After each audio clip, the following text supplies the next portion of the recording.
नांदेड जिल्ह्यात मोठी समजली जाणाऱ्या मुदखेड तालुक्यातील बारड ग्रामपंचायतच्या उपसरपंच पदाचे राजकीय नाट्यराज संपुष्टात आले. अखेर राजीनामा मंजूर झाल्याने शेवटच्या काही महिन्यापुरत्या कार्यकाळासाठी नाईट वॉचमन म्हणून उपसरपंच पदी कुणाची वर्णी लागणार याची चर्चा असताना यासाठी अनेक जण इच्छुक असल्याने नाराजी नाट्यही पाहावयास मिळू शकते. स्थानिक स्वराज्य व ग्रामपंचायत निवडणुका डोळ्यासमोर ठेवून उपसरपंच बाळासाहेब देशमुख यांनी उपसरपंच पदाचा लगोलग दुसऱ्यांदा राजीनामा दिल्याने राजकीय नाट्यराज रंगलं असून नागरिक अचंबित आहेत. सदरील राजीनामा आज जरी मंजूर झाला असला तरी यापूर्वीच्या राजीनाम्यावर पडदा का पडला हे अजूनही गुलदस्त्यात आहे.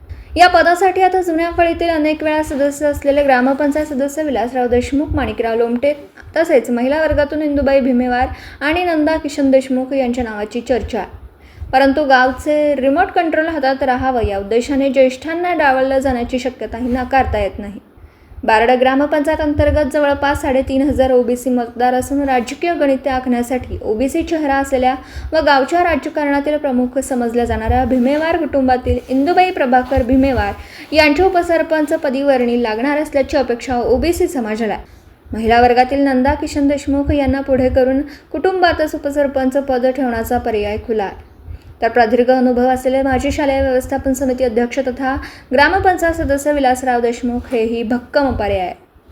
विरोधी गटात असताना ज्यांचा मोठा वकूब होता असे माणिकराव लोमटे हेही एक उपसरपंच पदाचे प्रमुख दावेदार समजले जातात. तेव्हा लोमटे, भीमेवार की अनुभवी देशमुख यांच्यापैकी कुणाची उपसरपंच पदी वर्णी लागणार की नवीन चेहऱ्या समोर आणून अनुभवी ज्येष्ठांना दूर केलं जाणार हेच आता पाहावं लागेल. तालुका मुदखेड, जिल्हा नांदेडहून प्रतिनिधी अतिक अहमद. दिवसभरातील घडामोडींचा आढावा घेण्यासाठी पाहत रहा N24 मराठी न्यूज चॅनल.